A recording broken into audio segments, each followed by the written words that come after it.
Alors, je suis donc membre du comité Sciences en Marche de Clermont-Ferrand.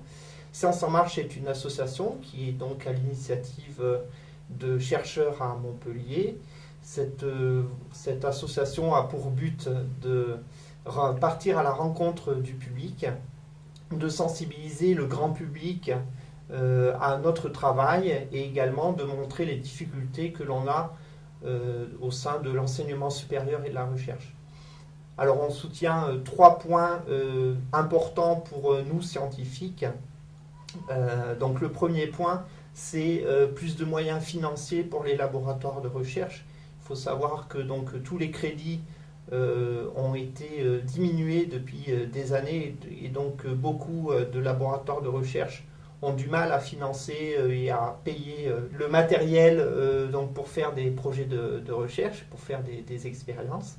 Donc c'est très important d'avoir donc des financements pour payer ces différents matériaux et permettre de créer des nouveaux outils de diagnostic, des nouveaux outils thérapeutiques et donc de mieux comprendre également la société dans laquelle on vit.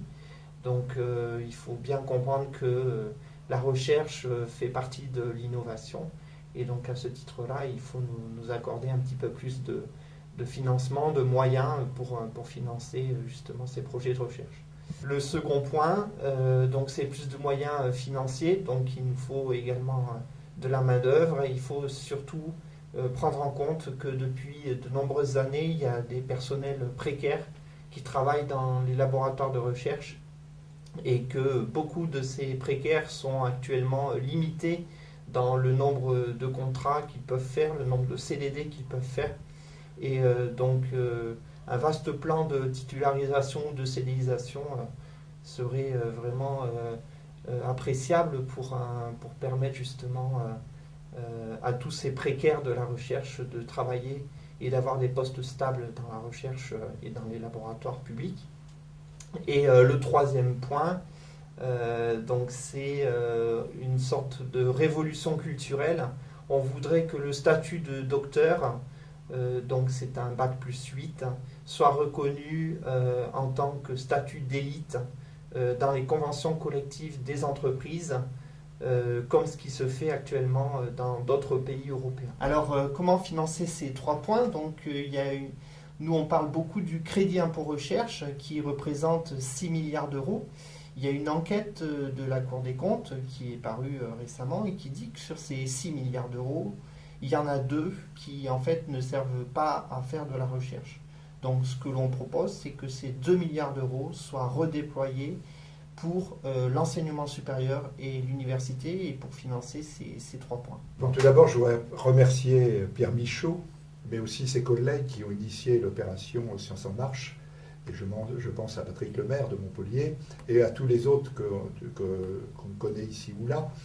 Et pourquoi moi je prends la parole? C'est tout simplement parce que la CNEDH a décidé de mettre en avant, au travers des témoignages, que le travail des chercheurs, leur capacité, c'est un bien pour la France, puisqu'ils représentent le futur. Si on ajoute à cela tous les constats qui sont faits, tant en France qu'en Europe, que 85% des nouveaux emplois se créent dans les entreprises à taille humaine. Donc nous faisons un parallèle entre les perspectives qui s'offrent aux jeunes, et notamment aux diplômés, et puis la préservation des entreprises à taille humaine ou une autre considération vis-à-vis d'elles, de manière à permettre leur intégration. Donc c'est essentiel pour le futur. Au-delà de ça, eh bien, on s'aperçoit que les jeunes commencent à se dire, eh bien, ceux qui ont fait des études, la fuite en avant, c'est quoi? La fuite des cerveaux, c'est-à-dire de partir à l'étranger. Et c'est quand même dommage d'avoir formé des cerveaux et des personnalités avec des motivations de cette nature et qu'on ne soit pas capable ensuite de les intégrer. Voilà ce que j'avais à dire. Et c'est la raison, bien sûr, pour laquelle on va soutenir toute cette opération et faire en sorte que des différences responsables s'expriment. Voilà, merci à eux et l'avenir est entre leurs mains. Alors en fait, donc moi j'ai plusieurs spécialités. Je suis biologiste de formation. J'ai travaillé dans le domaine de la microbiologie donc pour étudier certaines bactéries. mais également dans le domaine de la génétique humaine et de la génétique végétale. Et actuellement, je recherche un financement qui me permettrait de continuer des recherches sur le cancer du sein que j'ai pu initier en collaboration avec une équipe de recherche à l'IUT de Clermont-Ferrand. Donc l'idéal serait d'avoir un petit financement pour me permettre de continuer ces projets qui sont importants pour ce type de cancer et pour les femmes qui ont ces cancers-là.